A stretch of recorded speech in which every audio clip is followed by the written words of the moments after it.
like where we are. Our guys have rings. That's a good position to be in. To me, the hardest championship is the first one, as an individual player and as a team, because you don't know. You don't quite know if you can do it. Once you get the first one, there's a little bit of house money, but you want it again because it's an unbelievable feeling. Welcome to SI Now. I'm Robin Lundberg here with Amy Campbell. And Amy, are the Warriors really playing with house money? I think probably the Rockets would beg to differ, right? We've heard it all season. Houston is fixated on Golden State. That's a team they want. That's the matchup they want. And they are drooling over that title. And I don't know if any of us truly believe that they could take down arguably the best team ever assembled. But Robin, let's wrap our minds around this. What if the Warriors actually lose? Chaos. The world is melting away. The Golden State Warriors are the definition of the phrase championship or bust. That is not something I typically apply, but if the Warriors don't win, I don't care if they lose to the Houston Rockets, LeBron James, or anyone else, it will be dubbed a colossal failure. Every year this team is together, the expectation is championship, and a loss would be embarrassing, especially for Kevin Durant, because no matter what he thinks, one championship isn't going to be good enough with this crew. Of course, it might not necessarily mean the end of their run, but it would be the beginning of a bunch of jokes if the Rockets are able to end their season. Oh, yeah, and we know that Kevin Durant is very sensitive to the jokes, and he likes to respond with his burner Twitter accounts there, and he wears the cupcakes and all of that. I agree that for KD, this would be horrible, and he has absolutely no excuse. But let me just play devil's advocate about the team, right? You mentioned arguably the greatest team ever assembled, set the record for wins in a regular season with 73. Before Kevin Durant. Before Kevin Durant even showed up. They've won 2 of 3. They're probably going to win more. They're going to be together for a little while longer. I could maybe understand how some people might argue that it doesn't ding the legacy too much if they don't get it done over LeBron this year. Well, some L's are bigger than others, and it would be a colossally large L if the Warriors lose. Capital L loss. Let's talk about the Cavs a little bit. Betting favorites over the Celtics despite home court advantage there. But Robin, how much do you think it would hurt LeBron's legacy if he loses to the Celtics this year? Still? We're still talking about LeBron James's legacy? No. Yeah. There is nothing that can happen that can damage LeBron's legacy anymore. Yeah. The only thing that can happen is adding to his legend. Would it be a loss that would be unexpected? Sure. But we were just talking how many rounds ago? Does he have any teammates? SNL is doing sketches about how horrible his teammates are. And now all of a sudden his legacy is damaged by a loss because he couldn't drag them all the way to the finals. Those guys have played better. And here's where it would come into play. You know, the people who support Michael Jordan in the LeBron Jordan arguments would go, see, you know, he lost to the Celtics. If that's damaging your legacy is actually pretty solidified and intact. I completely agree that the legacy is solidified, and at this point, we're just moving that gap further and further the more that he does. But like you said, put yourself in the shoes of people who are going to argue against LeBron James, and probably just because they don't like him, they're going to talk about the rings. And the argument that's going to come up is, how can you lose to a Boston team without Gordon Hayward, without Kyrie Irving, especially after losing Kyrie? Of course, it'd be much more demoralizing to lose to Kyrie. Okay, I get it, but those are going to be the people who are saying he isn't the greatest player of all time. There's still nothing that can bring him down as to what he's accomplished.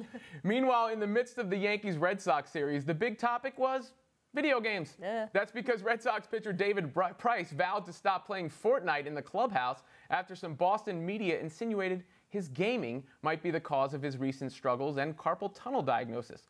Price isn't buying it, saying, quote, "I've always played it with my teammates during the offseason, at the field and at the hotel. That's kind of my generation. That's what we do. If I need to shut down video games and pick up a new hobby, then so be it, but I do not think that's the cause." He also added, "Being a Red Sox is the least amount of video games I've ever played being in Major League Baseball.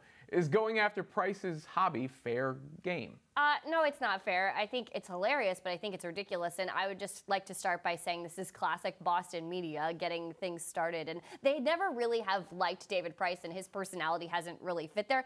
But he's been hampered with injuries for various reasons for several years. They've never gotten the ace that they expected when he came there to Boston. So to put it all on Fortnite, that's a little silly. I think Price's response is great. I've been playing video games my whole entire life. This problem should have started when I was 12, because that's when I was getting my first, whatever, I don't know, video game consoles, N64.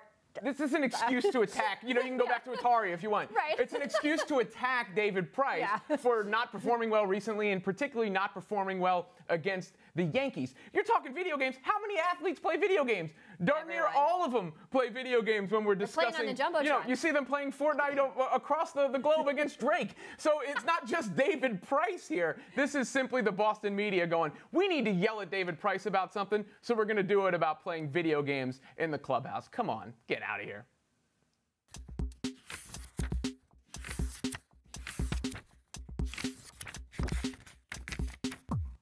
Lions coach Matt Patricia proclaimed his innocence in a press conference Thursday as it came out this week that back in 1996, Patricia was indicted but never tried for aggravated sexual assault. The Lions did their own investigation, and they're standing by Patricia. For more on the legal implications of this, we turn to our SI legal analyst, Michael McCann. Michael, the biggest unanswered question here seems to be, how did no one find this indictment in any background check done on Patricia? The charges were dropped and he didn't go to trial, but also journalists were able to find this information fairly easily. So help us understand here, why wasn't this readily available on a background check? So, Amy, one big reason was that while Patricia worked in Massachusetts for the Patriots, and apparently maybe engineering companies as well, employers in Massachusetts are forbidden from asking questions about arrests or prosecutions that don't lead to convictions.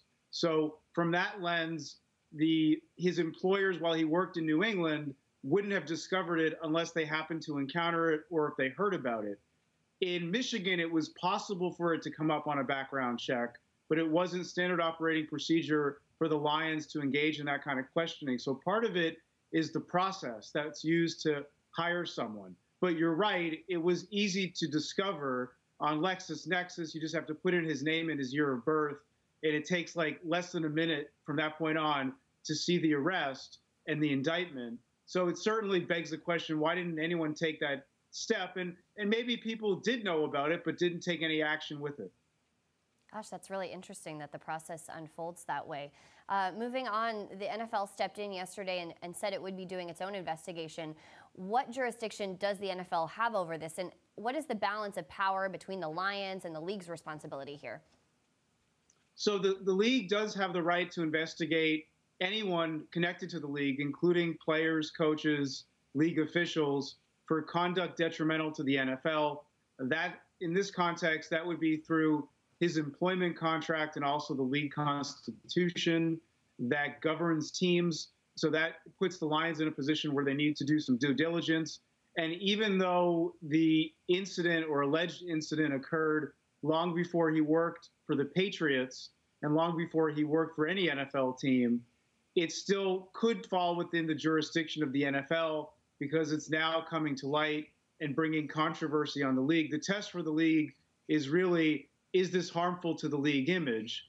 And given the times that we're living in, this kind of story, I think, it is harmful, although it remains to be seen how it plays out. And certainly in Patricia's defense, he categorically rejects the allegation. And he also, of course, had the charge dismissed. So he has that on his side. So what could happen here moving forward with all of this? Well, I think the most likely scenario is that it sort of plays itself out and no additional action happens. I say that because as long as Patricia was honest in his interview, and as long as the Lions didn't ask a question that he didn't answer, in all likelihood, he'll be okay. But look, a lot of things can happen. The accuser, although she hasn't spoken from what we can tell, she could come forward, and that would change the story. For one, the Lions could decide that Patricia was somehow not fully honest in his responses to questions during the interview process. That's possible. We don't have any reason to think that right now, but it is possible. Michael, to another ongoing legal matter with the NFL, the Colin Kaepernick collusion case is continuing as Seahawks GM John Snyder and head coach Pete Carroll were questioned this week. I think everyone knows this case is going on, but just how serious is it? Well, Robin, it's serious in the sense that if Kaepernick prevails, he would have showed that there was a conspiracy against him. And collusion doesn't require a league-wide endeavor to forbid Kaepernick from playing in the NFL. He only has to show that two or more teams or the NFL and at least one team talked about not having him in the league. That the threshold isn't really that high if there's evidence, and we don't know if there's evidence. Certainly, officials at teams have been deposed, and the commissioner himself has given testimony about his knowledge, but we don't yet have reason to think that there's anything there. But of course, we don't have access to what's been said or the kind of evidence that he may have.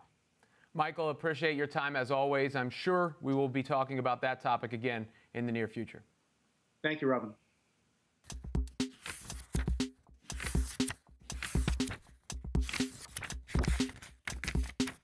Mi gente, welcome to the first ever episode of La Palabra.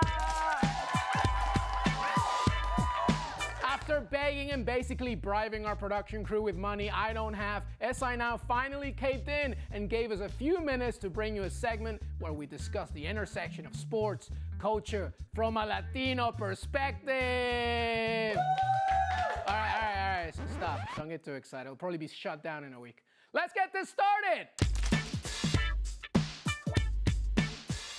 So, the NFL draft was fun. Baker Mayfield, Saquon Barkley, and Sam Darnold pretty much stole all the headlines last month. But I got another one for you. Give it up to Will Hernandez, a first-generation Mexican-American and the New York Giants' second-round pick. He'll be a major building block for their offensive line. Listen, a Mexican in the NFL is almost non-existent. But this kid right here, he could be the beginning of more to come. The most high-profile Mexican-American football player ever, Anthony Munoz, played way back in the 80s and is considered the best offensive lineman of all time. So, no pressure, Will. But just like every other Latino in this country, his hard work will probably be underappreciated.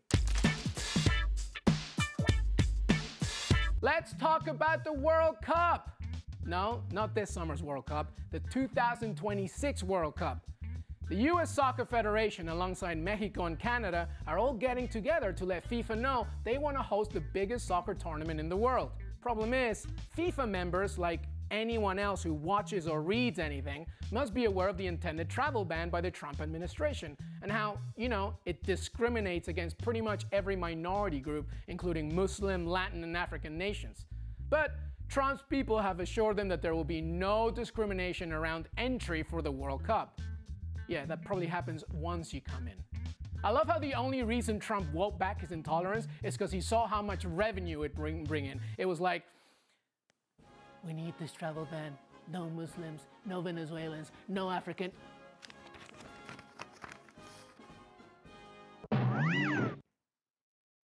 I love Muslims, I love Venezuelans. There will be no discrimination. Bring them all, bring them all. That's all the time we have. We'll see you next week for another episode of La Palabra!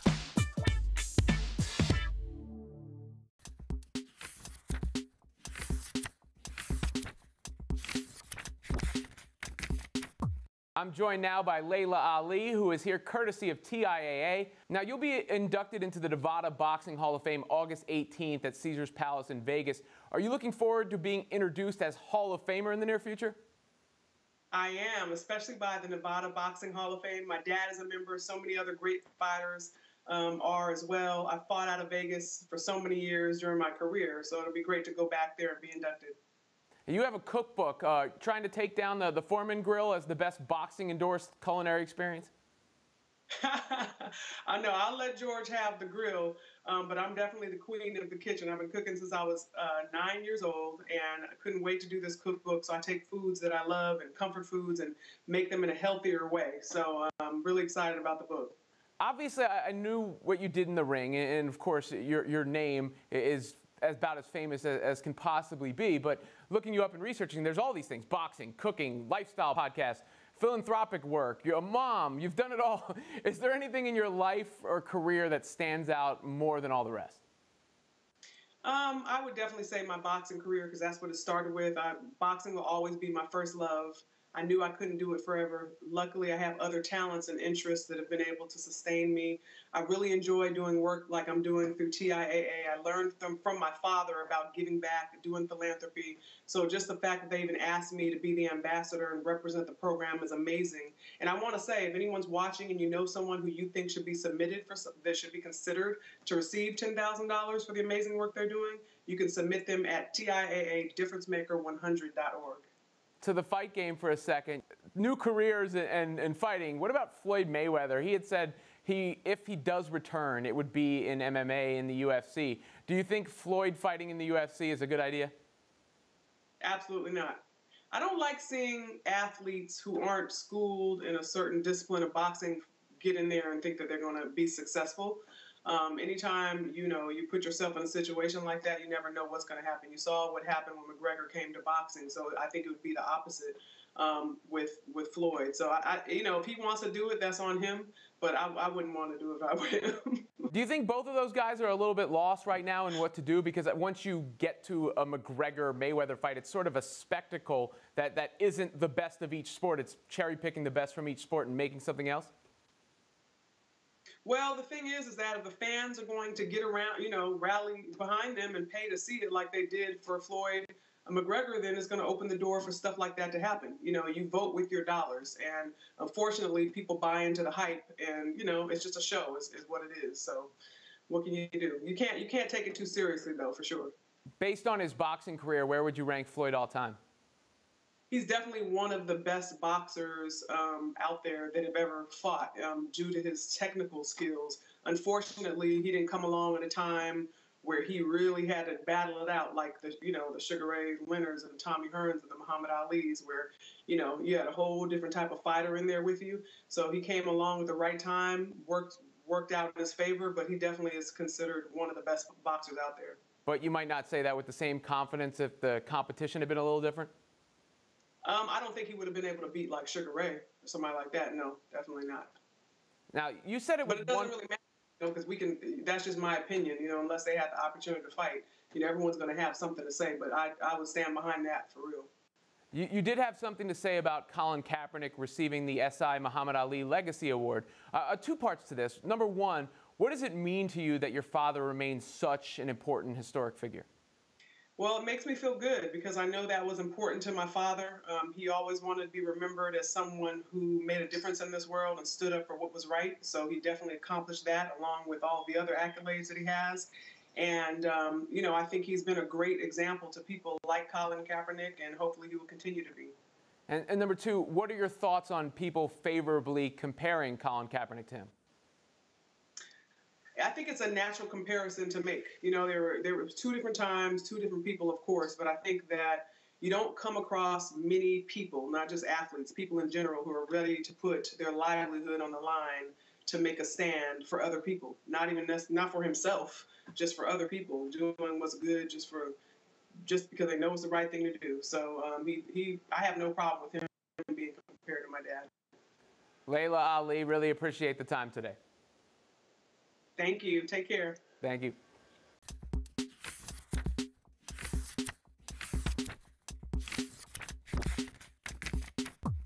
Jeremy Roenick joins us on behalf of Coors Light. And Jeremy, I hear that Coors Light has a representing well. I am. There we go. No secret there. I do it. I go all in. Tell us a little bit more about what they have going on, your involvement. Obviously, it's NHL playoff.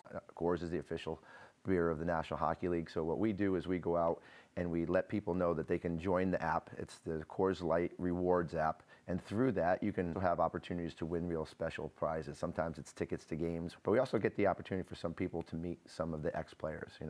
Cool. Some of the veteran players, some of the alumni guys. So Coors Light just accentuates the ability to watch a game and get some prize at the same time. Sounds like a lot of cool stuff. It's great. All right, so we are moving into one of the best times of the year as we're in the heat of the NHL playoffs. The Capitals finally make it to the Eastern Conference Finals. 20 years, right? Just the relief to feel when they advanced. It was very exciting, and of course, they're running into a very tough Lightning team that's been rolling through the playoffs. So what do you think about this matchup? Yeah, it's going to be a great matchup. It's probably one of the better matchups that you can think of. in that Eastern Conference. Pittsburgh was two-time champion, and for them to be thrown, you know that Washington deserves it. They finally got into the conference finals after everybody's been thinking that for the last couple of years. But for me, that could be a scary situation too. Like, do the Washington Capitals use that as motivation to go out and play harder because now they're that much closer, knowing that what it takes to get to this point? Or do they do that, we finally got over the hump, let out a breath of fresh air, and they let their guard down and come out and not be as prepared for a team that's coming out flying, and a team that got rid of New Jersey early, got rid of Boston early, has had a lot of rest, and has just loads of talent. It's going to be interesting to see. And on the other side, like we said, Tampa Bay, no joke. What do you think has made them so dominant this season, this playoffs? Yeah, their depth. They just beat the Boston Bruins with their #1 line not producing. And, I mean, Kucherov didn't get a point until the 4th game. Stamkos didn't get a point until the 4th game. And they won by their second line. Braden Point, Palat, Tyler Johnson were amazing. They were absolutely fantastic in a secondary role, scoring lots of important goals. And they got okay goaltending. They didn't really need great goaltending, but you know, they throw 4 lines at you. They're strong throughout their D end, and you know, when that team turns it up offensively, they're really tough to stop. Yeah, it's going to be a great matchup. Great matchup. All right, so we've dissected every angle of this one. Let's move to the West. Vegas Golden Knights, man. Who would have thought? Who would have thought? Like, seriously? They get past San Jose. They're in the Western Conference Finals. How good do you think this is for the NHL to see an expansion franchise do what they're doing? I think it's really good. It shows you how healthy the league is, how much talent there is laden all through the league, all through the world, for that matter. To know that hockey is that strong, where they can just take a bunch of what we call misfits, right, throwaways from other teams, and build a dominant team. Literally throwaways. No superstars in this team. I mean, Marc-Andre Fleury, you can obviously say is a superstar, but on top of that, they just work hard. They work harder than everybody else. They have as much passion, if not more, than anybody else. They work longer than anybody else. So I think sky's the limit for this team, for a team that works as hard as they do. And we know Vegas is going to face off against the Jets, so what should we expect out of Winnipeg to keep this series competitive? Yeah, this is a scary matchup for Vegas, mainly because Winnipeg is so big, they are so strong, they are so fast, a lot like Vegas is, but they're so physical. And I think for a smaller Vegas team that's fast, you get up against a team like Winnipeg, who likes to play a physical game, who also can put the puck in the net at massive proportions, and also have a very good goaltender in Hellebuck, who's on for the Vezina ballot this year, so he's one of the best goaltenders in the league. There are no breaks in Winnipeg. Their defense is strong. They got some of the best snipers in the game too, with Scheifele, Laine, Wheeler, Ehlers, Little. I mean, Connor, you can go on and on about how much talent they have. This is a very, very big load for Vegas to have to overtake. Well, it should be a very exciting series, and we certainly have a lot to look forward to. Yes, for sure. For us, this playoffs here for Coors Light. Jeremy Roenick, thank you so much for breaking it all down for us. Coors Light Rewards app. Get it in your Google Play or your App Store. Have some fun with us.